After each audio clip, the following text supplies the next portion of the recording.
Alright, so stopped, restarted, we're back here. So yeah, we're going to play another match. Just re-looking at our tactic.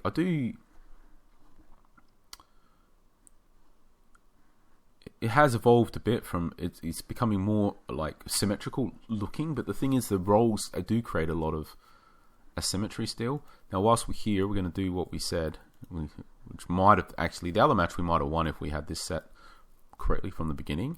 So we're just going to recap why everything is the way that it is. I think just that might be good to quickly do. not literally everything, but just with the roles. So in regards to balance, not why, like because of these attributes and things, but just how this tactic is balanced.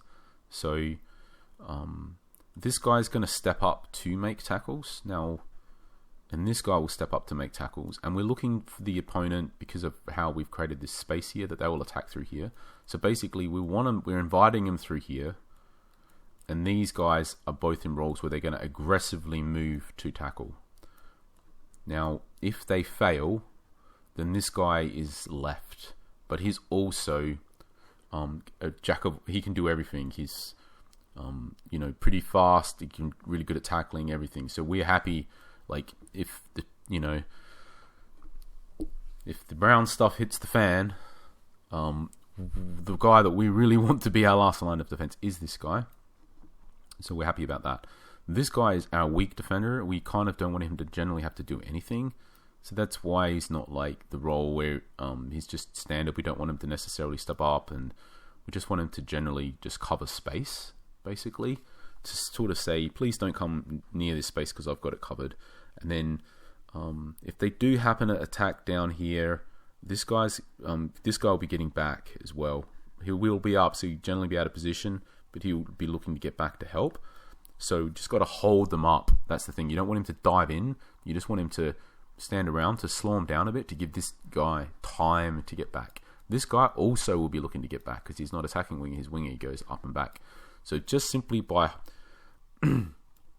sort of standing in the space, not diving straight in for a tackle or anything like that, it gives these two guys time to get back. And then basically by the time both of these are back with this destroyer, and even this, the fact that this guy's not that great all of a sudden he's got a lot of help. So in regards to attacking, we're looking to push it up through here. This is our main creative force. This guy's carrying the ball up the wing a lot.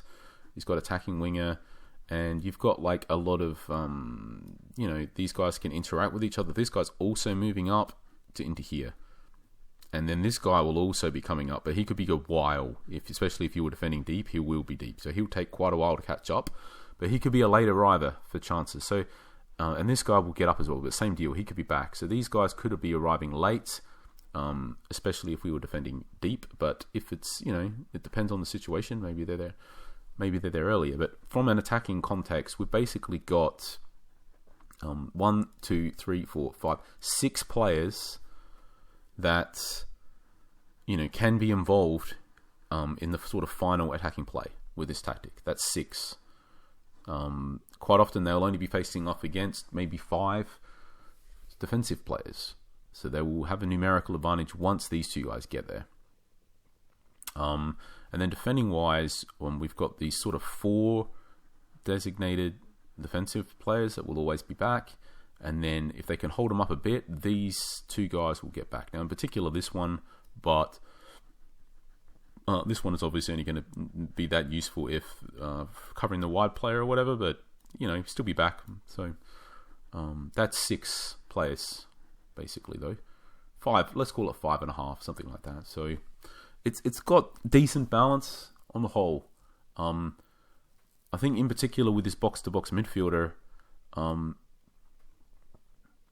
what to get the most out of this guy, you kind of want to be affording him time to get forwards to help with the attacks.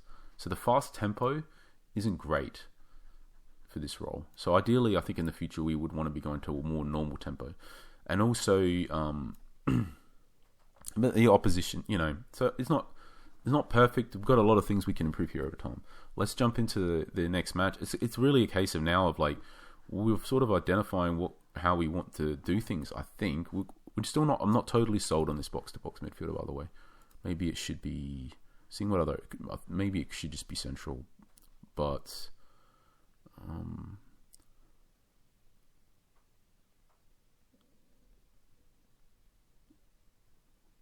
Yeah, I think that's the only. And then you think the other one.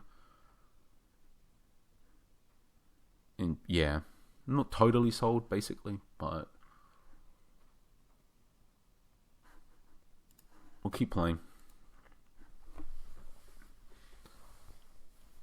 That's the thing. It's quite likely the player that can play whatever the players that we find that has the attributes that we want for the box to box midfielder is probably a very significant amount of overlap with the right attributes that we would want for the same player to be the central midfielder. So it actually could just be the case that it's just something that we are aware of. Like, for example, when we are playing fast tempo, we play central midfield. When we are playing slower tempos, we'll change it to box midfielder. So he's got more chance to catch up to the attack.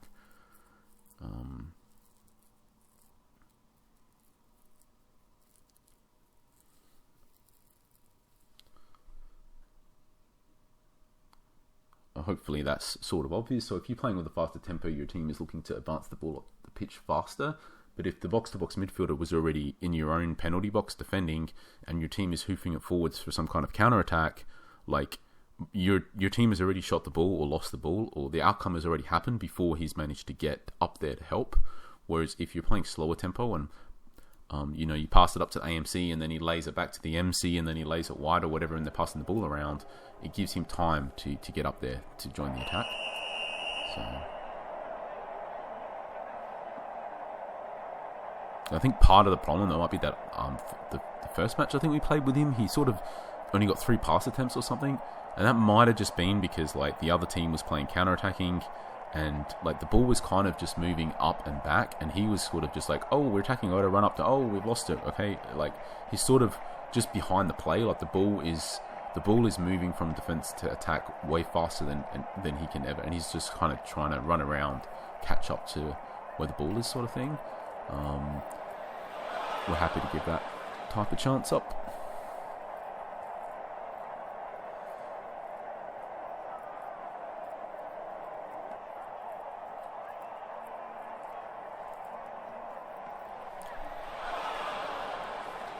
Not brilliant, but I think it was Carter there, and he has scored 2 goals maybe already from a very similar position, so it seems like it wasn't a good shot, but for him it's okay.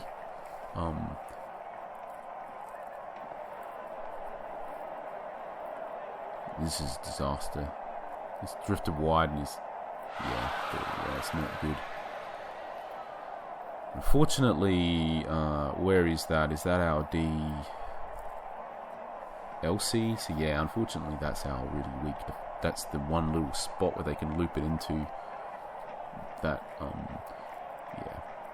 that exposes us quite a bit. I think what we really want is that DLC. What do we need from him? That's interesting with this tactic, because he doesn't need to. He just needs to not be. Yeah. He needs to not be slow, so they can't loop it over like that. We'll go back. One thing we'll have to do, we'll check how many tackle attempts he's making. That's an interesting thing when we're sort of recruiting, just so we can understand, like, if he's never really attempting tackles, then we're not too bothered about his tackle rating compared to and we just look how many header attempts and stuff, so we can sort of get a feel for how important the aerial ability is versus the tackling, how much we should be caring about the speed and positioning and whatever. So we get a bit of a feel by looking at the stats as well after. But our tactic is largely designed so he kind of doesn't have to do anything much. We're going to get there first.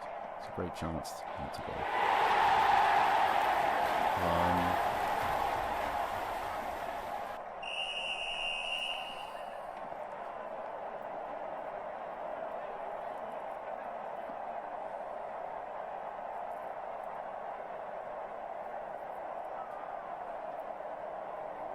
yeah, happy to give that up.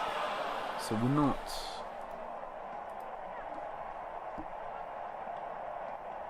They had that one chance, but it was quite wide. Drifted quite wide. It was pretty dangerous though. But I think so that I would have counted that as like a half or maybe 2/3 of a dangerous chance, something like that. And then we've basically just had the one ourselves, but we scored from it. So, but that was a proper, like a full dangerous sort of situation. And that one again, that was a dangerous situation there as well, and they've scored from it. So.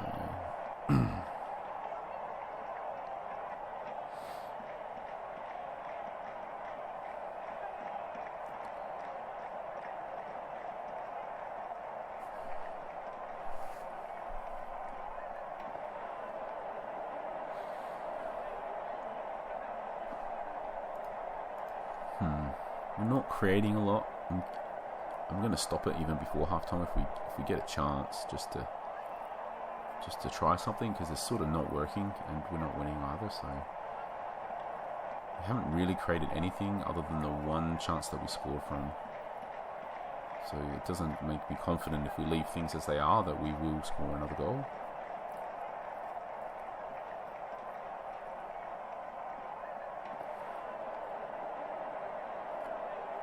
Okay, we're not going to get to make that change before half time.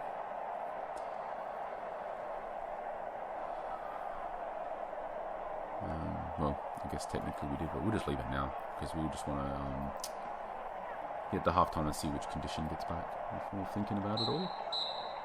Alright, so our right midfielder already tired.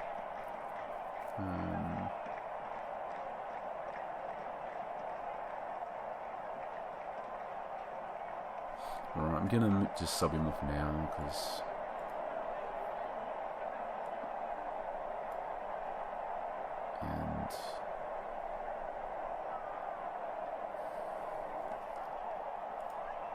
I'm just gonna change that to direct and into space.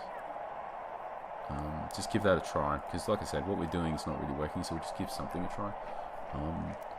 I did leave the guy on box-to-box midfielder. I probably should change it to central midfielder. I'm going to do that. It's a little bit abandoning this experiment, but I think we've seen enough now to know that it's that first match where we did really, really well. Like, you know, that's not going to be every match, obviously. I'm just going to even tinker. I'm going to change it to be like this.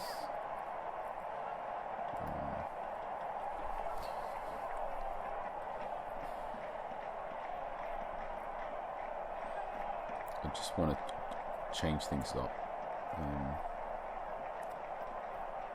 Roll the dice a little bit. There's still plenty of time left in this match.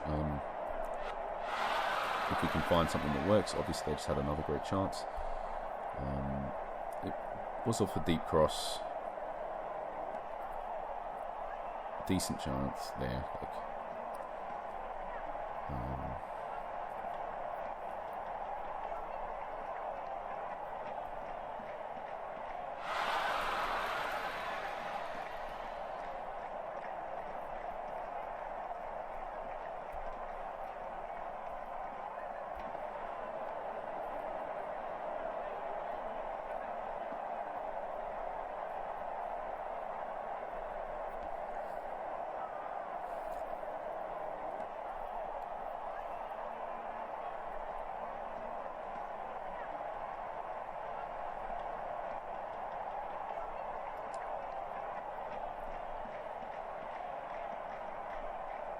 This is a fantastic chance. Okay, we've scored, and it's time to bring off the striker, unfortunately.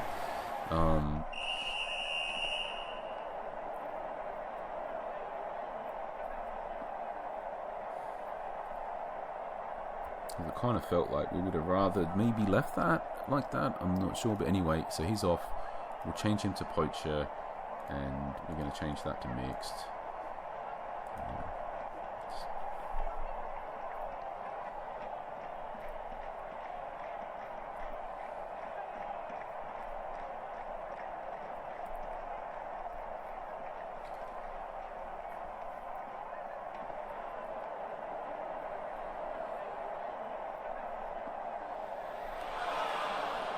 So I think one good thing about, even though it's not, it's got deficiencies, one thing I'm generally noticing, which makes sense because we've got 3 central defenders and a DMC in front of them, that we do like naturally push them to wider angles. Like there, like we kind of very covered across right in front, so we do tend to push them out a bit wide, which makes the angles that they're shooting from like suboptimal,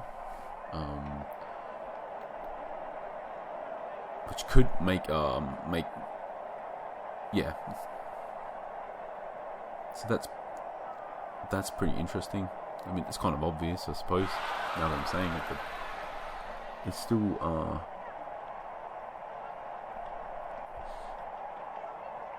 I think it does make it so that when we are playing against AML and AMR, this team has obviously, when they do get down the flanks, that our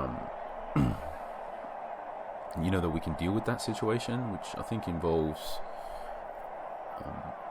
certain attributes for certain players. I think in particular the more central one of the 3, like they're always going to be around for this, so we definitely want them to be able to deal with stuff, and at the moment we do have that older guy, so I think that's definitely a big factor here as well. They need to be able to mark, for example, like need the aerial ability to win any aerial challenges for the crosses, need to be able to mark really well. That was nearly very good for us.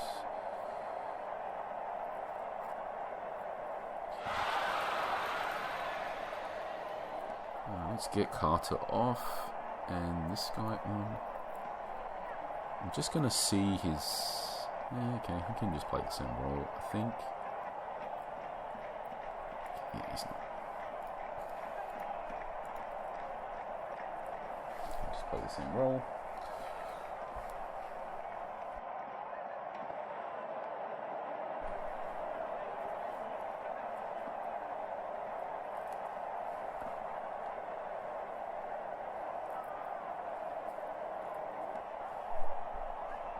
One last pause, because we do have 1 minute 22 seconds. I'm just going to do a pause, have a quick think if we can do something to help us with closing out the match whilst we have the lead. I already should have pushed this before now. I already should have made these changes. So this is a mistake already, to have not already done it. So hopefully they do not score right now. That was looking a little bit dangerous, to be honest, for my liking.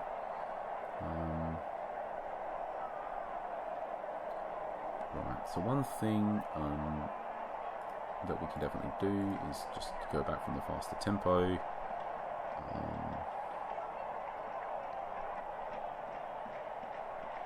And I'm just going to set him to defensive winger and him to defensive midfielder. And that to balanced. Yeah. Just for it's only 2 minutes, so we just... because they're basically going to get the ball inside their own half. They're going to move forwards. If we win possession and get it back up again, that's basically game over. So that's why it might be a bit broken and not allow us to attack properly, but we just had to get the ball here. We just have to move it up, and that's basically game. So that's why I did that.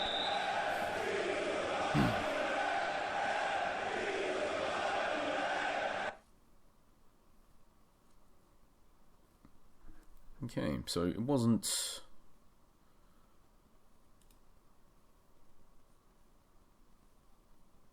yeah, and another match, because it kind of feels like...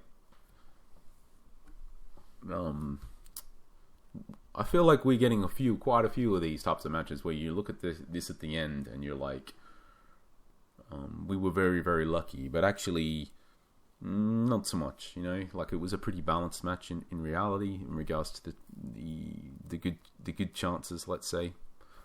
They fell pretty evenly. Nearly all of these shots that they had, we not only happy, like we were basically happy that they took them because they just gave us possession of the ball. So yeah, this was maybe a close match. I think we definitely had a little bit of the run of the play. Obviously, the main thing that really matters is the goals, and we got more of those. Just going to look at the stats quickly.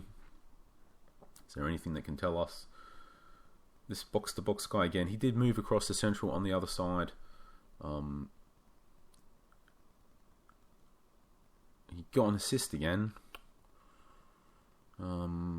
He did have a shot, interception. So yeah, he's doing a bit of everything. I feel like in the end, like if you're looking at the tactic, let's go back to the tactic. Like we're going to be getting very specific types of players for these roles, because I think that's, you know, at the end of the day, we, you know, when we want everything to sort of be set up as,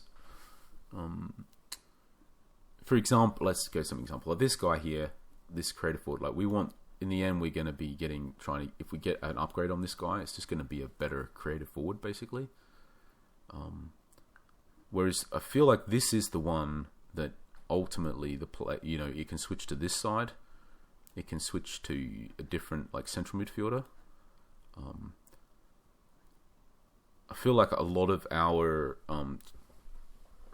ability to sort of change things in matches without having to make substitutions will involve kind of moving this guy around.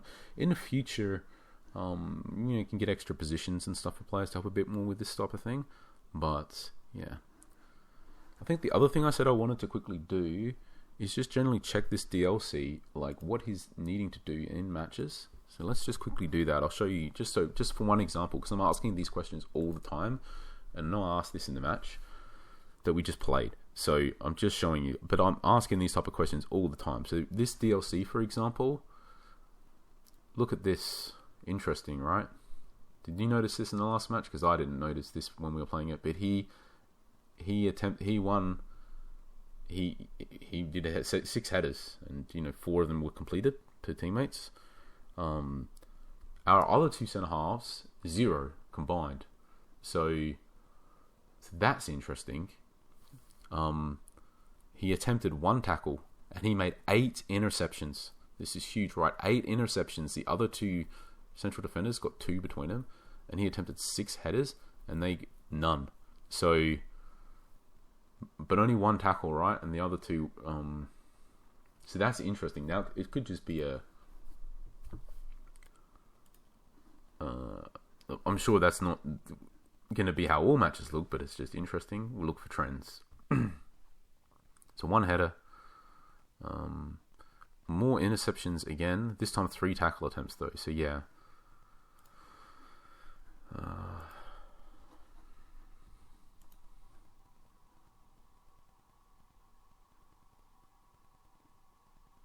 The defender on that side. 3 headers, so but again more. 5 tackle attempts though, quite a lot. 6 interceptions.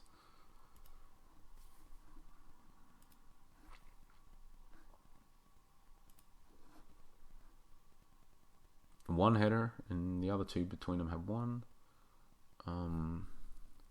2 interceptions, 0 tackle attempts. I think we're up to there. Gold United. 2 headers, 3 tackle attempts, 3 interceptions.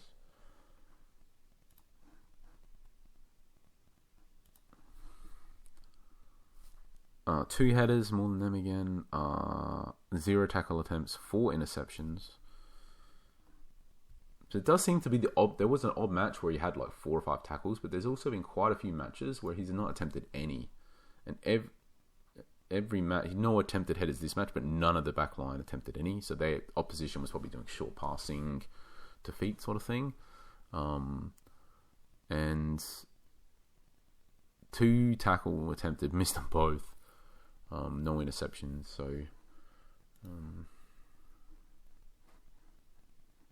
at this point I think I might go to my calendar and just watch the last one.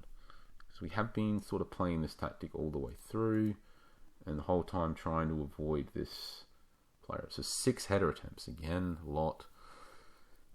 Right, so my takeaway from all of this is basically that heading, very important. Heading, very, very important. And you're still attempting the odd tackle, so that matters. But getting quite a few interceptions. So you want him to basically have speed to be able to get to those balls first for those interceptions. Ideally, you want good positioning, which this guy has, to be in a good position generally to start with.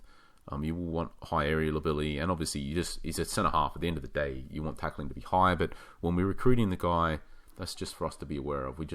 What's the priority between this? Like, a lot of people are looking for speed and tackling and aerial ability for centre halves. So if we can have one of those be less, they're the types of players that don't have all three of those high are the ones that are ultimately going to be coming through too, that other people haven't bought, that'll come through. So I'm kind of thinking like tackling of those three is probably the least important, then speed is the second least, and the most important ultimately seems like the aerial ability. Here's the one, for whatever reason, we're going to just pay more attention to that fact now. We'll play another match. I'm going to start really paying attention to why exactly that one centre half in particular is going for a lot of headers. I don't think it's necessarily that complicated. I think because one of the centre halves has stopper duty, so he's going to be running up to make tackles, so it's obvious that he's getting less headers.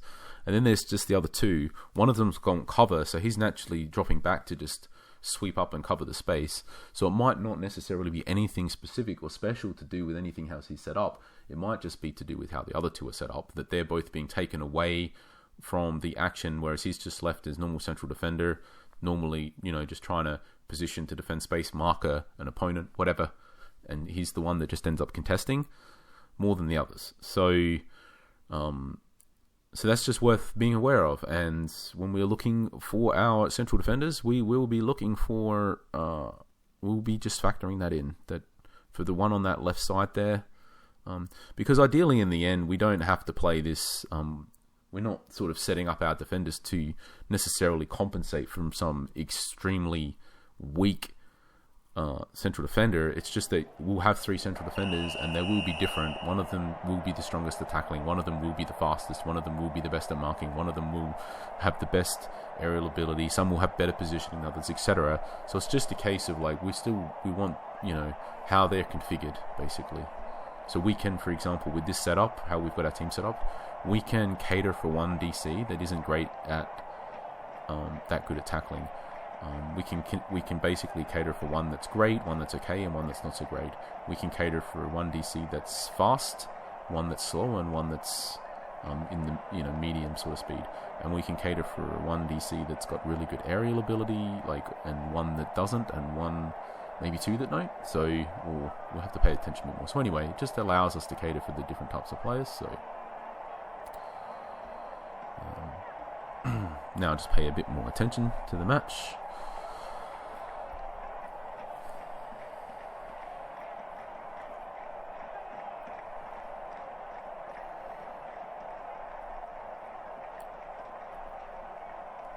God, that's our central most defender there, orchestrating the attacks. With that ball playing, with his ball playing cover role, kind of like a sweeper. There he is out again. That's our central most defender again, out on the other flank now.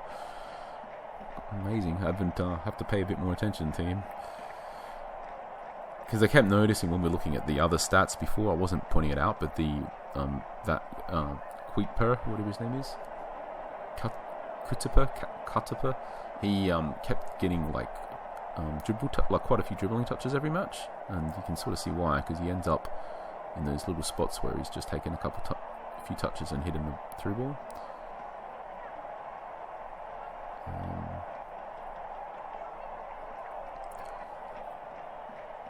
I kind of feel like this match isn't particularly working for us at the moment. I'm just going to hit the pause.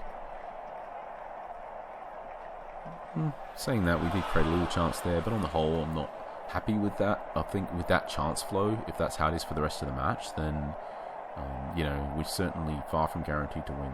So I'm just going to give a try for the direct, the long ball thing, just hitting it forward, see if that's doing anything for us.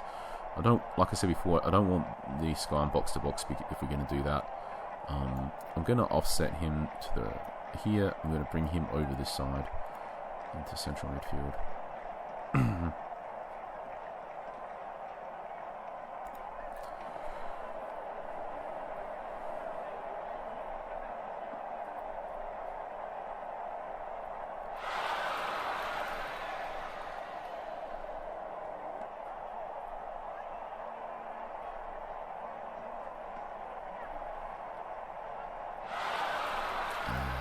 gosh, it's just the 40 finishing. That's the problem. You know, but I don't think not, you know, it's not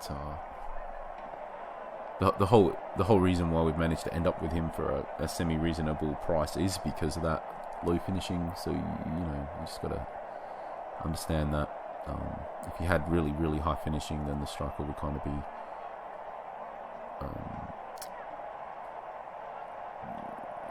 sort of just really, really good. So it's just for us, the challenge really is just trying to make sure, because he's got that poor finishing, the challenge is to make sure that he doesn't end up in wide areas when he shoots, because the poor finishing, the poor shooting accuracy, basically combined with the really difficult shooting angles, is just a bad combination.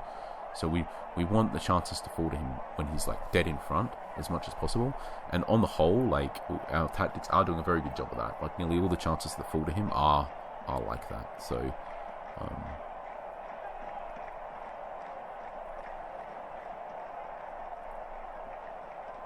so for example, that's a reason as well. Like, if you're playing like two strikers, that, you know, they're naturally like one's going to be a little bit offset to the left, one offset to the right, so that's like can be quite a bad idea if one or both of them have low finishing. I mean, probably playing two strikers that both have poor finishing is otherwise just a bad idea anyway, but yeah, it's just something to be aware of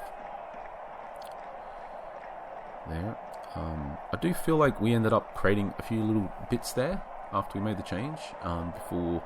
So I feel like right now, if we leave it as is, they weren't really doing much. It felt like we created a few. Maybe we get a... yeah, they haven't even had a shot. So it feels like we sort of maybe... yeah, we'll have another, like...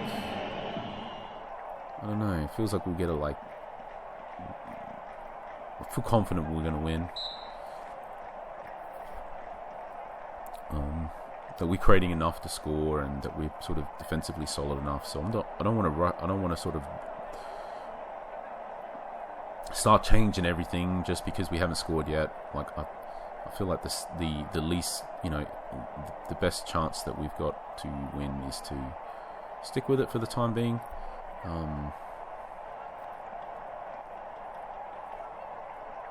Again, it's not a great... It feels like not a great chance, but he scored quite a few. Like, he scored a couple of those like that.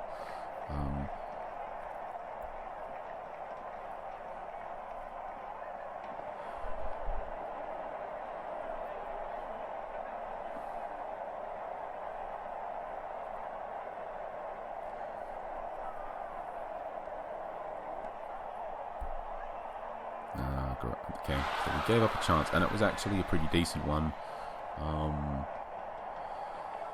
So yeah, we could be losing right now if we were unlucky, but we're not unlucky today. Oh, that was a great chance, and hit the post. It's exactly like I was saying before. Like, it was straight in front. It's where we want the chances to be for him.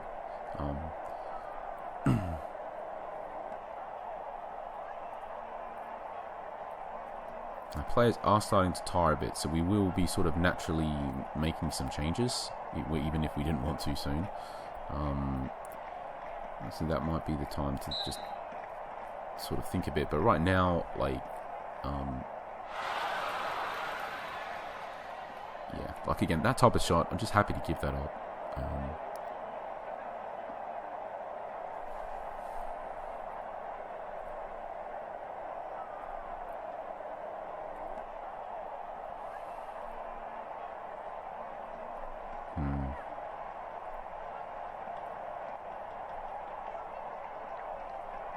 Yeah, this is not good, but we get out of it.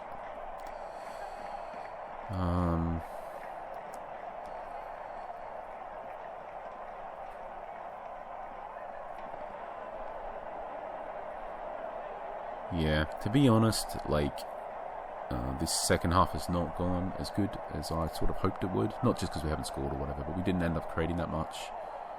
And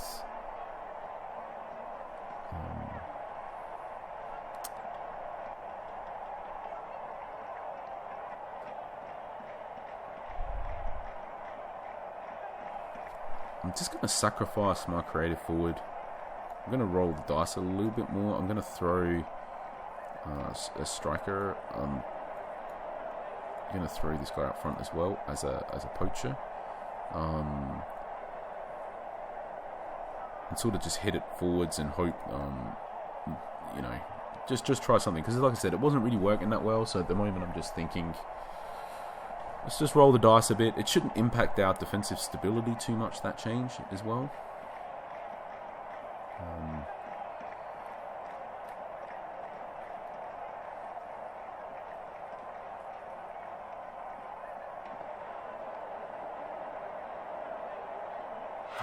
Okay. Decent chance. Right midfield will be coming off in a second.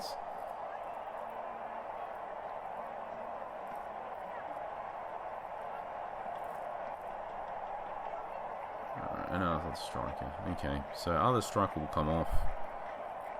And a right midfielder. Okay, so he's up. He's attacking winger.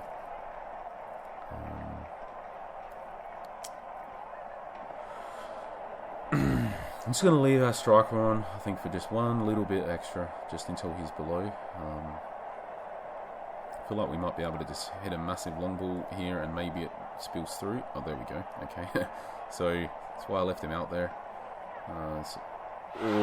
Nearly. Gosh. Alright. I'm just going to keep pushing it, and I'll do the sub when he's below 80.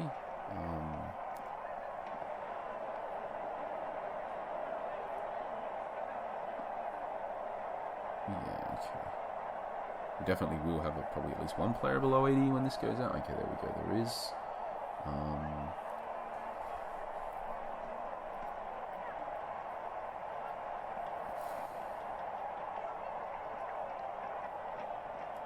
I guess we will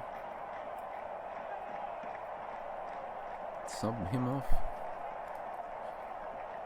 I'm going to change him to attacking winger as well.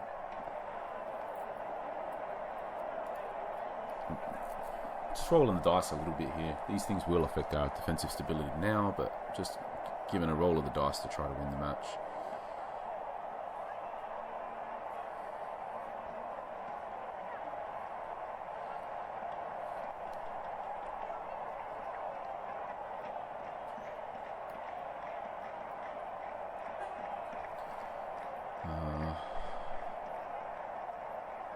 So we definitely aren't winning. We're just losing or drawing at this point.